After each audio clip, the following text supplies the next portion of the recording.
Everyone, तो आज हम डिस्कस करेंगे एसएससी स्टेनो 2022 के रीजनिंग सेक्शन के ऊपर। टारगेट इस बार 50/50 का ही रखना है यहाँ पे, और ये चीज़ पॉसिबल है। कोई भी चीज़ अगर मैं बोल रहा हूँ तो उस चीज़ को मैं एनालिसिस करने के बाद ही बोलता हूँ, ठीक है। पूरी तरह या डिटेल एनालिसिस मैंने किया होगा तो तभी मैं कह रहा हूँ कि 50/50 भी आप ला सकते हो इस बार वाले रीजनिंग सेक्शन में। उसके लिए क्या करना है, कैसे करना है, वो चीज़ें यहाँ पे इंपॉर्टेंट रहता है।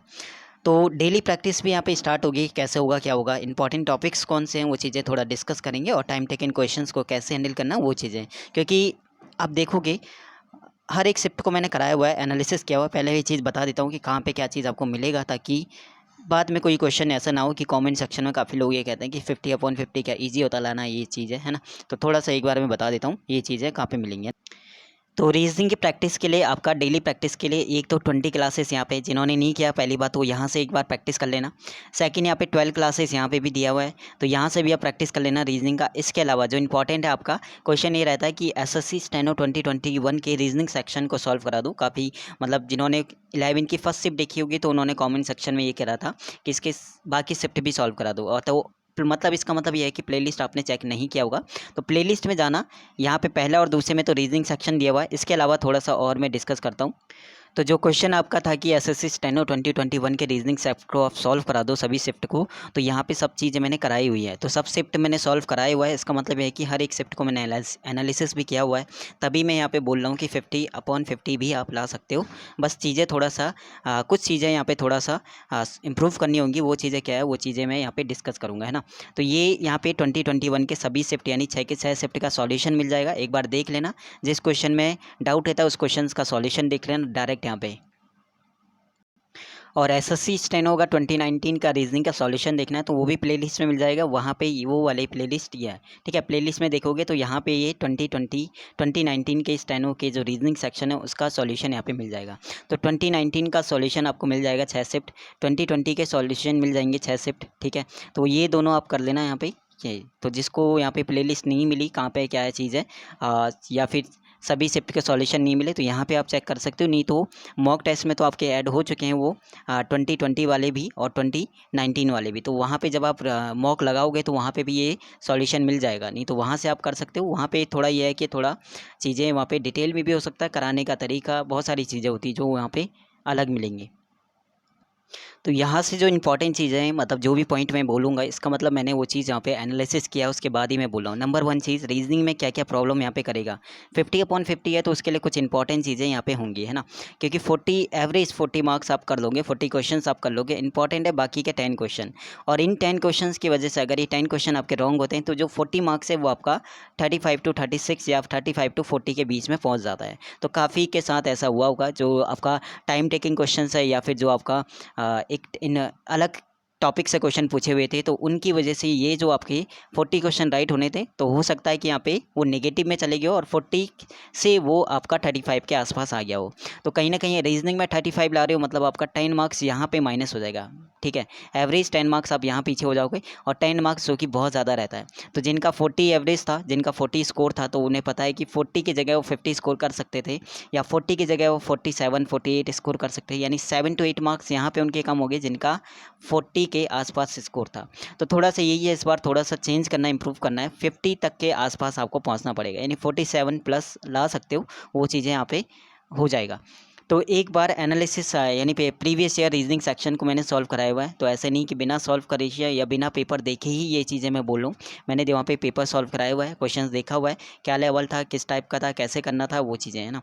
अब यहाँ पे इंपॉर्टेंट चीज़ें रहती है, जो इंपॉर्टेंट टॉपिक है। तो इंपॉर्टेंट टॉपिक आपका क्या था, पजल वाले क्वेश्चन ज़्यादा पूछे हुए थे। पजल का मतलब एक सर्कल में बैठाने वाला क्वेश्चन था, एक हमारा रॉ में बैठाने वाला क्वेश्चन था, एक हमारा बुक्स जैसे होता है इस टाइप एक के ऊपर एक बुक्स रखा हुआ है, या फिर ये हाइट के हिसाब से भी दिया हुआ था, है ना।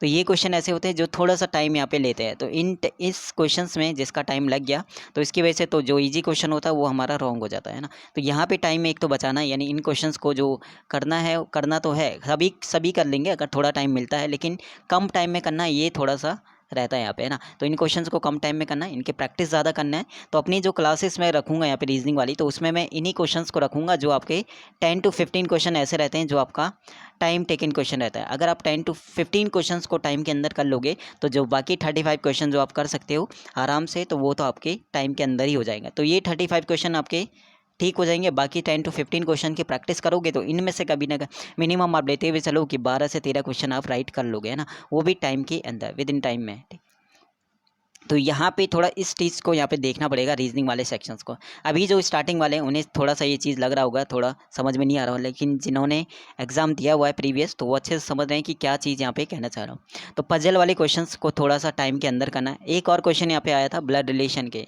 तो ब्लड रिलेशन के जो लास्ट टाइम के क्वेश्चन थे वो उन्होंने कैसे दिया था, जैसे प्लस का मतलब ये है, मल्टीप्लाई का मतलब, डिवाइड का मतलब, इसके बाद डॉलर का मतलब, हैशटैग का मतलब, इसका रिलेशन, ए का बी का फादर है, ए बी का, ठीक है, हस्बैंड है, ए बी की वाइफ है, इस टाइप से ना। तो ये थोड़ा टाइम लेने वाले क्वेश्चंस होते हैं। और कहीं पे अगर ये चीज़ें दिया होता है इसके बाद ऑप्शन भी पूछता हो कि ऑप्शन में से इनमें से कौन सा सही नहीं है, मतलब बाकी 3 हमें चेक भी करना होता है और ये वाला, तो ये थोड़ा टाइम लेता है। पहला क्वेश्चन जो टाइम लेने वाला है जिसको हमें कम टाइम में ही करना है। सेकंड क्वेश्चन आपके मैंने बोल दिया कि पजल वाले जो टाइम लेते हैं।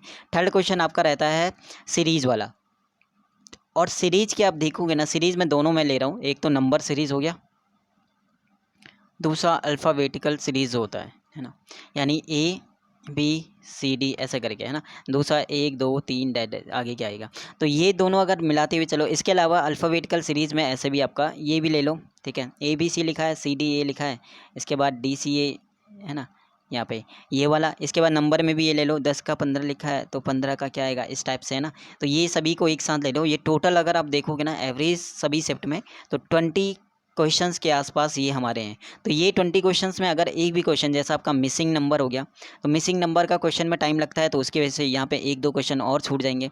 सीरीज के क्वेश्चंस का अगर सीरीज नहीं बन पाती तो उसकी वजह से यहाँ पे प्रॉब्लम हो जाएगा। तो मिसिंग नंबर की भी प्रैक्टिस ज़्यादा करना है, सीरीज की भी प्रैक्टिस करना पड़ेगा। इन दोनों से रिलेटेड जो भी है, जैसे नंबर से हमारा ऐसा वाला क्वेश्चन बनता है, सीरीज नंबर अल्फ़ाबेटिकल सीरीज से ये वाला क्वेश्चन बनता है। तो इस टाइप को एक ही बार में इनकी ज़्यादा प्रैक्टिस करनी है। और तो इनकी प्रैक्टिस करोगे थोड़ा थोड़ा टाइम यहाँ से भी बचता है, क्योंकि ये क्वेश्चन ऐसे हैं जो टाइम भी ले सकता है। जैसे मिसिंग नंबर में टाइम ले लेगा, सीरीज वाले में टाइम ले लेगा, यानी सबसे इंपॉर्टेंट चीज़ होता है टाइम को मैनेज करना। तो वही टाइम हमें क्या करना है, मैनेज करना है ना। तो टाइम मैनेजमेंट सबसे ज़्यादा इंपॉर्टेंट यहाँ पे रोल रखेगा रीजनिंग वाले सेक्शन में। अगर या तो आप टाइम मैनेजमेंट यानी इस वाले में आपको 40 मिनट के आसपास करना पड़ेगा, 40 से पहले पहले। अगर यहाँ पे 50 मिनट या 60 मिनट के आसपास आप ले रहे हो, 50 से 60, इसका मतलब आपको इंग्लिश को क्या करना पड़ेगा, 50 मिनट से पहले निपटाना पड़ेगा। या तो इस चीज़ को आप कवर कर लो, इंग्लिश वाले सेक्शन को, या फिर रीजनिंग वाले सेक्शन को, ये चीज़ें कवर कर लो, है ना। दोनों में से कोई एक चीज़ को अगर टाइम के अंदर कर लेते हो तो दूसरे के लिए टाइम बच जाएगा। और रीजनिंग के लिए अगर टाइम बचा देते हो 50-60 मिनट, तो आराम से आप रीजनिंग फिर 43 के प्लस आप कर लोगे, है ना। तो ये चीज़ थोड़ा इंपॉर्टेंट था रीजनिंग वाले सेक्शन में। ये सभी चीज़ें इसलिए बोला क्योंकि ये चीज़ें मैंने करा दी हैं, तो एनालिसिस करा हुआ है, किस में टाइम लगता है किस में नहीं लगता है, ठीक है, ये चीज़ें पता है आराम से, ठीक है। तो ये थोड़ा सा इंपॉर्टेंट रहेगा। अब जो भी आपका रीजनिंग क्लास स्टार्ट होगी, पहली बात तो इतनी सारी वीडियोस रीजनिंग के यहाँ पे बनाई हुई है, उन्हें एक बार देख लेना। बाकी कुछ वीडियोस ऐसे थे जो मैंने प्राइवेट की हुई है, तो उनको मैं कम्युनिटी में क्या करूँगा, उनका लिंक दे दूँगा, और वहाँ से आप उन वीडियो को डेली एक वीडियो देख लेना, तो वहाँ से भी डेली प्रैक्टिस हो जाएगी। यानी डेली आपके पास 1 या 2 वीडियो प्रैक्टिस के लिए हो जाएगा, इतना तो करा रखा है काफ़ी। बाकी जो न्यू क्लासेस है, वो न्यू क्लासेस आपका 1 या 2 दिन में आपका स्टार्ट हो जाएगा, और उसमें थोड़ा सा जो भी ऐड होगा तो वो थोड़ा सीरियस होना चाहिए, क्योंकि सभी के लिए शायद वो क्लास ना हो। कुछ दिन मैं यहाँ पे थोड़ा सा क्या करूँगा, कुछ दिन मैं यहाँ पे क्या करूँगा, यूट्यूब पे कुछ क्लासेस यहाँ पे कर लूँगा, है ना। रीजनिंग की कुछ क्लासेस मैं यूट्यूब पे कर लूँगा, उनमें से जो भी सीरियस होंगे तो उनको उस क्लास में ऐड कर लेंगे, है ना। तो ये चीज़ें थोड़ा देख लेंगे कितने लोग सीरियस है रीजनिंग सेक्शन को लोग। रीजनिंग में जो भी क्लासेस आपकी रहेंगी, है ना, तो रीजनिंग में जो भी क्लास रहेगा उसमें मैं ज़्यादातर जो कोशिश करूँगा उन क्वेश्चंस को कराने की जिनमें टाइम लगता है, जिनकी वजह से जो आते हुए क्वेश्चन रॉन्ग हो जाते हैं, ताकि उन क्वेश्चंस को अगर आप अच्छे से कर लो तो इजी क्वेश्चन, क्योंकि यहाँ पे ये रहता है ना कि इजी क्वेश्चन सभी कर लेंगे, इजी क्वेश्चन आप तो कर ही लोगे, दूसरा पर्सन भी कर लोगे जिसने रीजनिंग करा है। इंपॉर्टेंट चीज़ वहाँ पे रहेगा जो आपका मॉडरेट टू डिफ़िकल्ट वाले क्वेश्चन होते हैं, और जो आपका टाइम टेकिंग क्वेश्चन रहते हैं। अगर यहाँ पे थोड़ा सा इम्प्रूव जिसने किया है तो रीजनिंग वाला दोनों के लिए इक्वल रहेगा, लेकिन ये आपका प्लस पॉइंट भी रहेगा, नेगेटिव पॉइंट का। अगर ये नेगेटिव पॉइंट होगा तो इनमें से दो यहाँ पे मार्क्स कम हो जाएंगे, है ना, और ये आपका प्लस पॉइंट होगा तो यहाँ पे मार्क्स ज़्यादा हो जाएगा। तो टोटल आपका अगर नेगेटिव होगा तो आप 35 to 40 के आसपास रहोगे, पॉजिटिव होगा तो आप 40 से 50 के बीच रहोगे, है ना। तो ये चीज़ें थोड़ा रहता है। चलिए फिर आज में ज़्यादा चीज़ें मैंने डिस्कस नहीं करी, मैंने बस बताया कि क्या क्या 21 और 2019 के तो सब शिफ्ट है वो सॉल्व करा चुका है, एक बार देख लेना वहाँ पे, वहाँ से काफ़ी चीज़ें वहाँ पे भी बताई है कि पॉजिटिव कौन सा है, नेगेटिव कौन सा है। इसके अलावा जब मैं रीजनिंग सेट सॉल्व कराऊंगा तो वहाँ पे भी चीज़ें बता दूंगा। तो थोड़ा टाइम लिया, लेकिन इंपॉर्टेंट भी था, एक एक पॉइंट जो भी यहाँ पे बताया हुआ है कि किन क्वेश्चंस को ज़्यादा करना है, किन क्वेश्चंस में टाइम कम लेना है, किस में ज़्यादा लेना है, कौन सा प्लस पॉइंट है, कौन सा नेगेटिव पॉइंट है। और यही चीज़ आपका 50/50 वाला ही है स्टडी, ऐसा कुछ नहीं कि अलग बताया हुआ है, एनालिसिस करने के बाद ही हर एक पॉइंट को बताया हुआ है। ठीक है, तो रीजनिंग सेक्शन में स्टार्ट करूँगा आपका 1 या 2 दिन में, तो बता देंगे, आपका लाइव कर देंगे। कुछ दिन यहाँ पे पब्लिक होगा, उसके बाद सीरियस रहते हैं तो कंटिन्यू पब्लिक करेंगे, नहीं तो प्राइवेट कर लेंगे अगर सीरियस थोड़े नहीं रहते तो। ठीक है,